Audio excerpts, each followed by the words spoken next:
HSC পরীক্ষার্থীদের নিয়ে কিছু কথা কইতে চাই। তারা কিতা যে শুরু করছে আমি বুঝি না ভাই।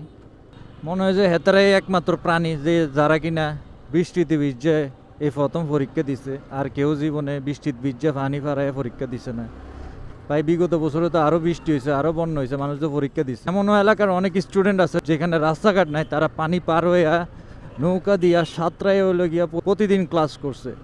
আর তোমরা একদিন বৃষ্টিত ভিজে একদিন পানি ফারাইয়া পরীক্ষা দিতে গিয়ে তোমরা একদম প্রধানমন্ত্রী নামাই লাইতেছো, শিক্ষামন্ত্রী নামাই লাইতেছো। কি একটা অবস্থা ভাই। আসলে মোট কথা হইলো এটি হারা বছর আন্ডাগুল্লি মারছে, পড়ালেখার ফও করছে না।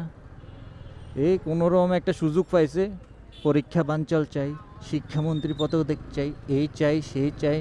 আরে ভাই তোরা প্রধানমন্ত্রী হয়ে যাচ্ছে, তোরা আটকে রাখছে কেটায়? এমন একটা ব্যবসা, এটি সব নামাই লেতেছে, এটি নিজেরাই দেশ চালাইব, নিজেরাই সব করব। তো তোরা যারা যারা এসব পরিকল্পনা করতেছিস যে সরকার নামাই লেবি, শিক্ষামন্ত্রী নামাই লেবি, তোরা ভাই যে ঘুমাইলে কোনো কাম হইতো না। পরীক্ষা তেমনিও ডাব্বা মারবি, হেমনিও মারবি। অটোমটো একটা ঠিক কর, ঠিক করে চালা, কামে দিব। আর আমি দৃঢ়ভাবে বিশ্বাস করি যারা কিনা প্রকৃত ছাত্র, প্রকৃত ছাত্রী, তারা কখনোই চায় না অটো পাস, তারা কখনোই চায় না পরীক্ষা বানচাল।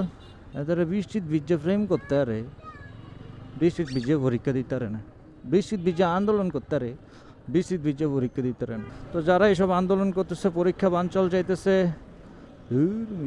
অটো পাস চাইতেছে, তারা আসলে অছাত্র, কুছাত্র, কুছাত্রী।